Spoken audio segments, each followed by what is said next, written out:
안녕하십니까. HRSP 장 셰프. 셰프 인사드립니다. 네, 반갑습니다. 오늘 복장이 아주 멋있으신데요. 강남 스타일로 해봤습니다. 요새 이제 중소기업도 신입사원 이탈이 많아서 고민이잖아요. 그럼요. 네, 그래서 신입사원 이탈을 막을 수 있는 5가지 핵심 온보딩 전략을 알아보고자 합니다. 중요한 것 같은데요. 장 셰프님, 네, 제가 퀴즈 하나 낼 테니까 맞춰보세요. 네, 자, 직원 땡땡에 네. 1인당 2천만 원 이상 비용이 발생한다. 이 땡땡이 뭘까요?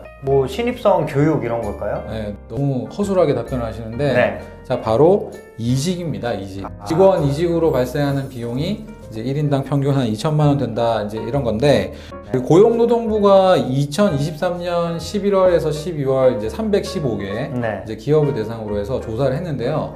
전체 기업 315개 중에서 38.7%가 네. 직원이 이직을 하면 1인당 2천만 원에서 한 4천만 원 정도 비용이 발생한다. 네. 이렇게 이제 발표를 했다라고 합니다. 엄청 비용이 크죠. 그러게요. 2023년 그 잡코리아가 발표한 그 신입사원 1년 이내 퇴사율이 17%가 넘는다 그래요. 그래요?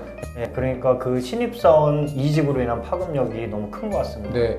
이렇게 이제 기업에서 1인당 이직으로 인해 발생하는 비용이 2천만 원 정도 되고, 네. 자, 신입사원 1년 이내 조기 이탈률이 17%다. 네, 네. 그럼 사실 사람 구하기 힘든 중소기업 입장에서는 굉장히 이제 비용적으로나 네. 이제 기회 요인적으로 힘든 상황이 이제 될 것 같은 생각이 이제 드는데, 이런 이제 어려움이 있는 이제 상황이니까 중소기업에서도 신입사원 소위 말하는 온보딩을 잘 네. 챙겨야 되겠다라는 이제 생각을 할 것 같은데, 네.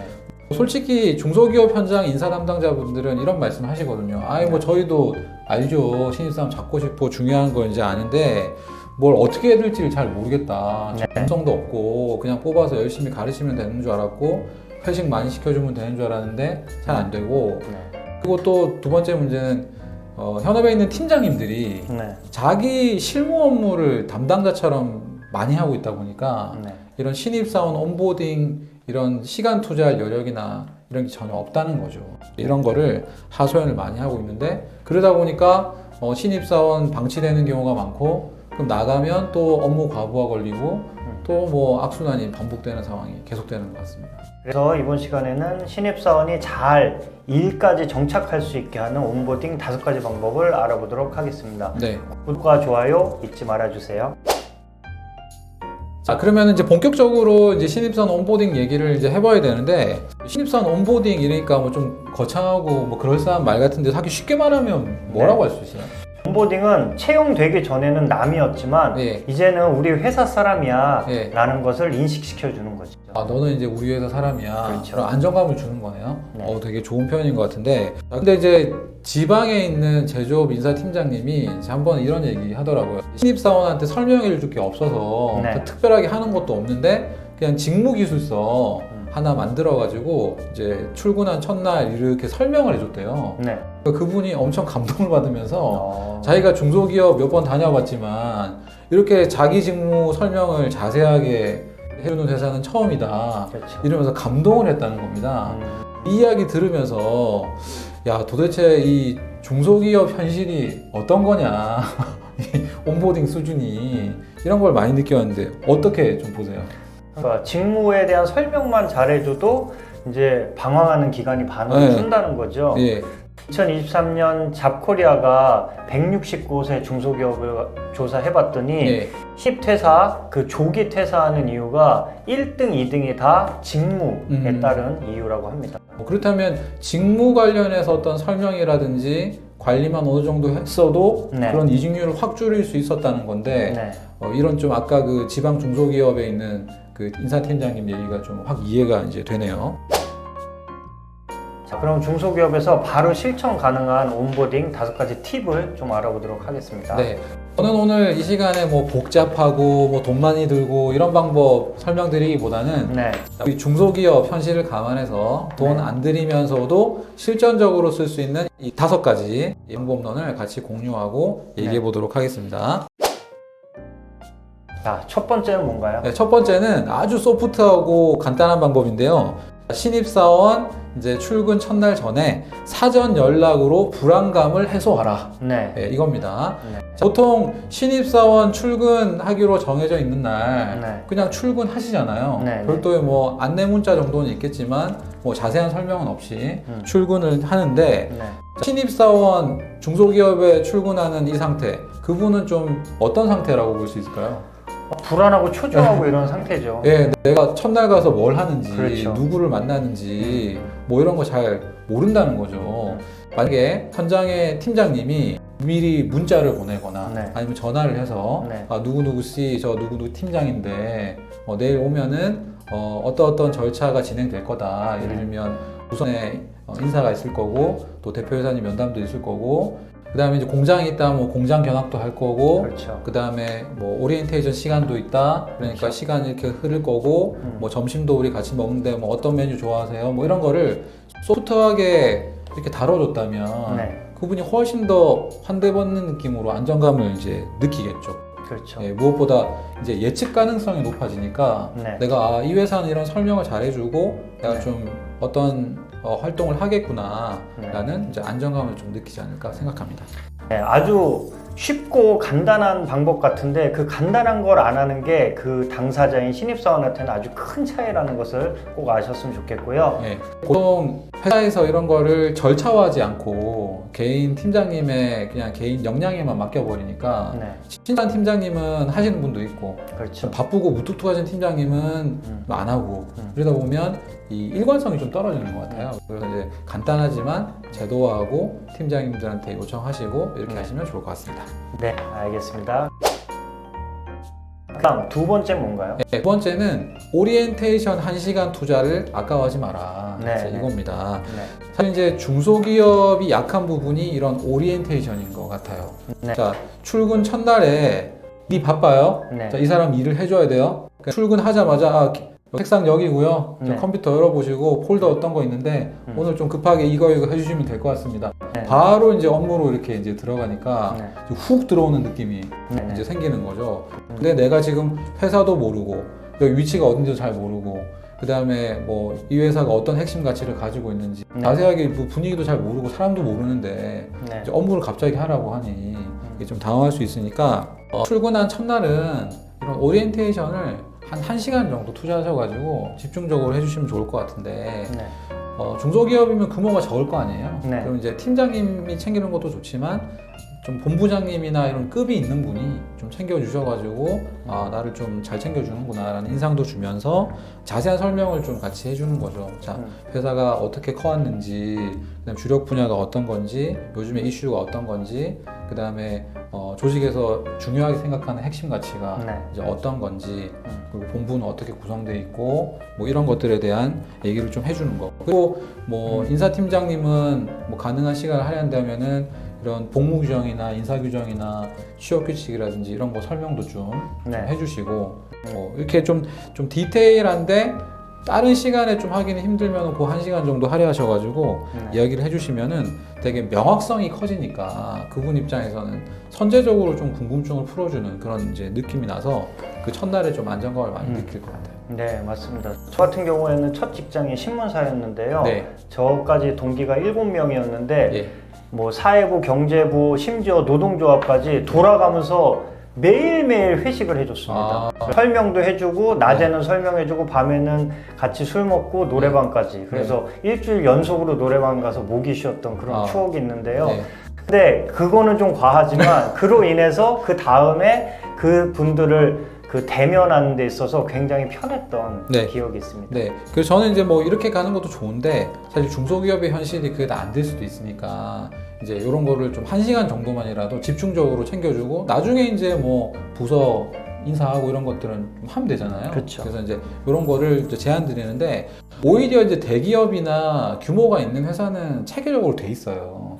근데 이제 중소기업 가보면 이런 게 이것도 이제 팀장님이나 리더에 따라서 어떤 데는 자세하게 하고 어떤 데는 또 안 하고 이렇게 하다 보니까 이제 인사팀에서 제도화해서 이제 아예 그 현장에 있는 리더분들한테 요청을 하는 거죠. 이런 걸 좀 해달라. 네. 그래서 이제 이런 것들을 제도화하자. 그래서 오리엔테이션 1시간 꼭 해보자. 이런 거 네. 말씀드립니다. 네. 그다음 세 번째는요. 이거는 또 중요한 부분인데 요즘에 그 MZ 세대라든지 신입 사원들이 직무 관련해서 좀 불명확성을 많이 느끼면 힘들어하는 것 같아요. 네네. 아까 우리 장 셰프님이 말씀하신 게 잡코리아 설문조사에서 중소기업 160곳 네.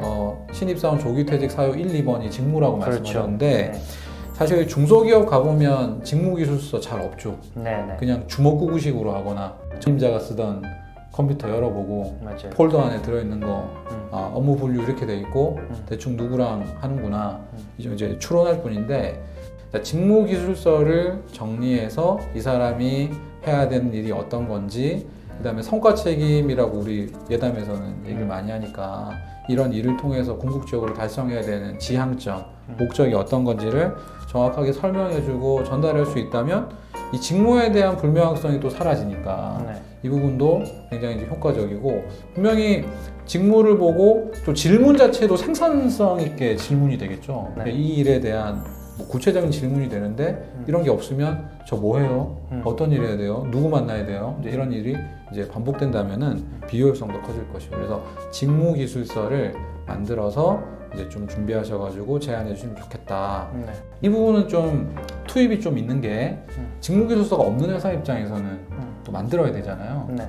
이제 제가 이게 위에 보시면은 기존의 직무 기술서 만드는 이제 방법과 관련해서 영상을 찍었던 게 있는데 이거 활용하시면 좀 도움이 될 것 같고 어차피 직무 기반 인사는 또 해 나가셔야 되니까 네. 이참에 또 직무 기술서 정리한다고 생각하시고 신입사원 온보딩까지 이제 생각해 주시면 좋을 것 같습니다.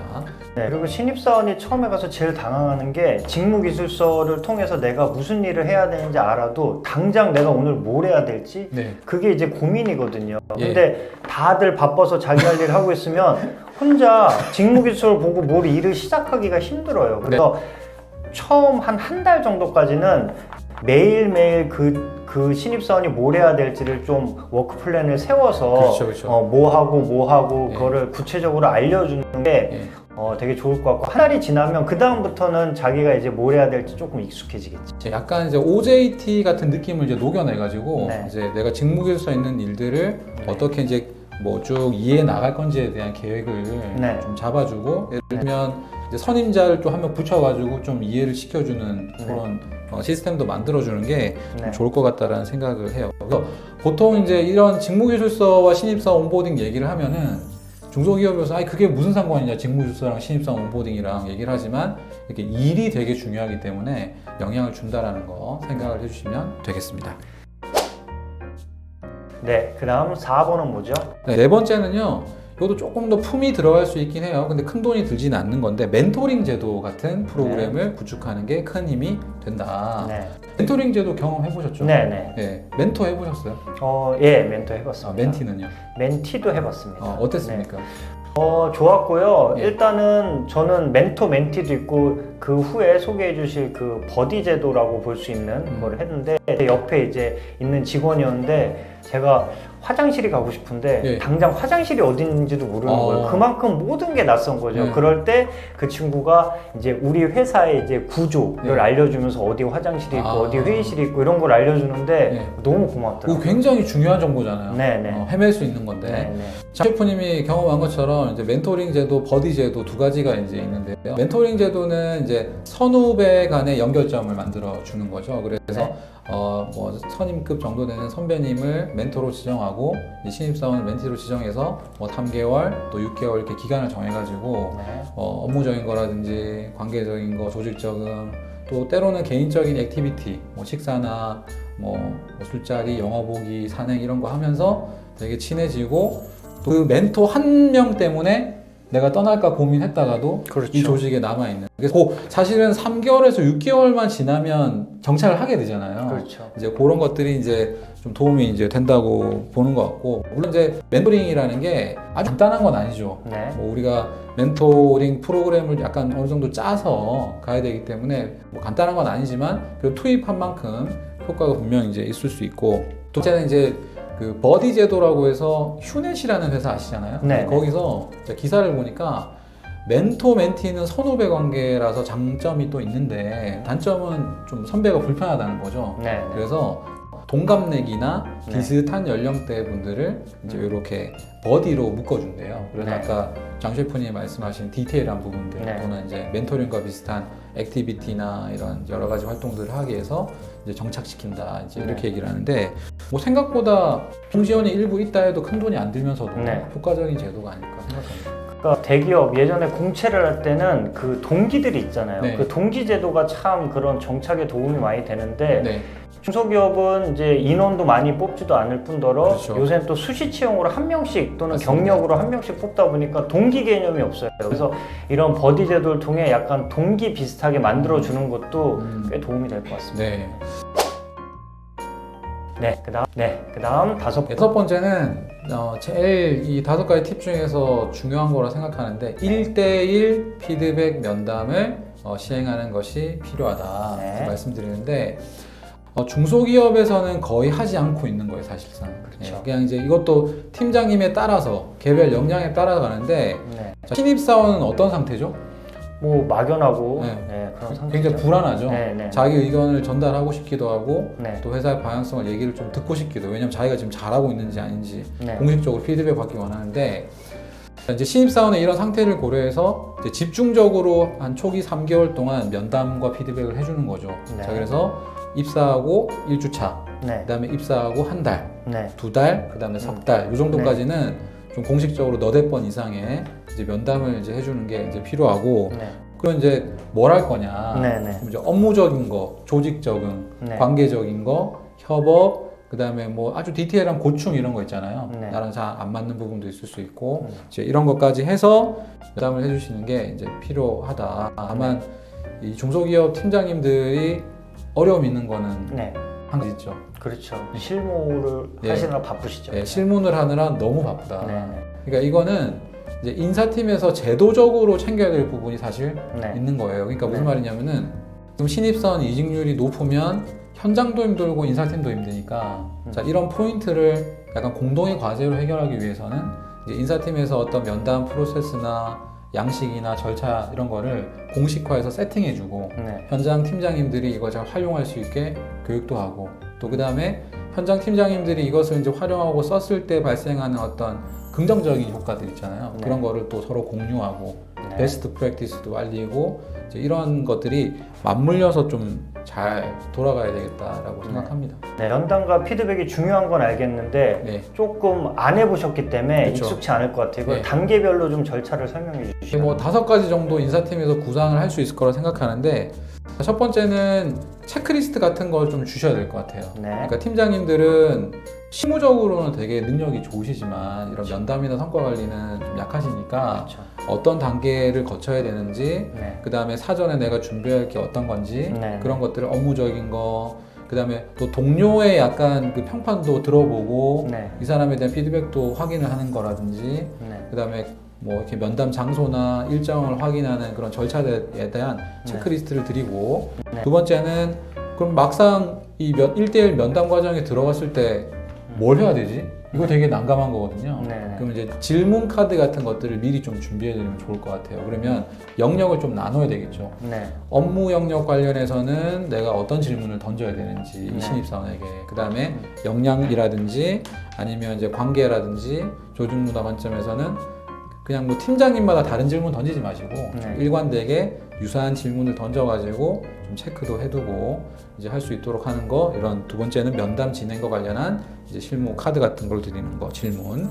세 번째는 이제 이런 건 다 경청하는 거잖아요. 그렇죠. 그럼 이제 실제적으로 팀장은 어떤 피드백을 할 거냐 이제 그런 포인트를 좀 잡아드리는 게 중요할 것 같아요. 그러면 업무 진행 경과 확인하고 칭찬할 거 칭찬하고 개선할 거 의견 주고 그 다음에 고충 처리한 거는 어떻게 처리하겠다는 뭐 약속이라든지 뭐 인사팀에 확인을 해보겠다라든지 뭐 그런 정도의 가이드를 이제 주셔야 될 것 같고 그 다음에 이제 팀장이 이런 그 관심을 표명하고 있다는 뉘앙스를 주는 거 이게 참 쉽지 않은 영역인데 이거 형식적으로 할 수도 있잖아요. 교과서 읽듯이. 근데 그렇게 하지 마시고 이제 따뜻한 관심을 보이고 있다는 느낌을 줄 수 있는 그런 이제 피드백을 전달해 주는 거에 대한 뭐 방법이라든지. 그리고 이제 네 번째는 여기까지만 하고 끝내면 기록이 안 남잖아요. 네. 그러니까 이제 액션 카드라고 저는 부르고 싶은데 이제 이런 것들을 기록을 위해서 좀 남겨두시는 거. 뭐 리포트 이름 너무 좀 무거우니까 액션 카드에서 내가 면담 날짜, 그 다음에 대상자, 어떤 내용 면담했고 질문했더니 어떤 의견이 왔고 어떤 특이사항이 있었고 어떤 조치를 해주기로 했고 그 다음에 뭐 다음 면담까지는 어떻게 하기로 했다라는 이런 내용을 기록으로 남겨서 추후에 좀 회사와 쉐어하거나 좀 내가 근거 기록을 쓸 수 있는 걸 남겨두시고 마지막으로는 이제 5번째 단계는 이제 팔로우 면담을 좀 실제로 진행하는 거죠. 그래서 이제 그 다음 면담에 대한 또 사후 조치가 어떻게 됐는지에 대한 것들을 챙겨주시는 이 5가지 단계가 좀 필요할 수는 있겠습니다. 네. 이렇게 그 중요한 온보딩인데요. 이런 것들이 참 형식적으로 끝나는 경우. 네, 그래서 이제 제가 중요하게 보는 건 뭐냐면 회사에서 이런 뭐 5가지 팁을 활용해서 절차화하고 이런 거 중요하잖아요. 네. 이제 중요한데 결국 그 중심에는 리더십이 있거든요. 네. 그러니까 현장에 있는 팀장님들이나 리더분들이 진짜 이거 우리가 이 신입사원 안정화를 책임져야 된다. 네. 이제 이런 마음으로 내가 이제 진짜 이 제도에 몰입해서 활용하고 도와주는 이제 이거를 좀 집중해 주는 게 이제 좋겠다라는 네. 생각이 듭니다. 네. 네, 이렇게 중요한 온보딩 활동 5가지 알아봤는데요. 다시 한번 좀 요약해서 정리해 주신다면요. 네. 돈 안 들고 조금만 노력하면 신입사원 안정화를 높일 수 있는 5가지 시험 방법. 자, 첫 번째는 뭐였죠? 사전 연락으로 불안감을 해소시켜주자. 두 번째는 오리엔테이션. 1시간만 투자하면 마음을 열 수 있다. 세 번째는 직무기술서가 신입사원 온보딩과 연결되어 있다라는 거 말씀드렸고, 네 번째는 멘토링 제도나 버디 제도를 활용해서 적극적으로 신입사원 안정화에 한번 노력을 기울여 보자. 마지막으로는 1대1 면담을 활성화해서 자, 이 사람이 어떤 적응을 하는지를 현장 팀장님들이 실제적으로 도와줄 수 있는 제도를 활용해 보는데 그거에 대한 5가지 단계 고려하셔가지고 제도화하시고 교육시키시고 이렇게 해주시면 좋을 것 같습니다.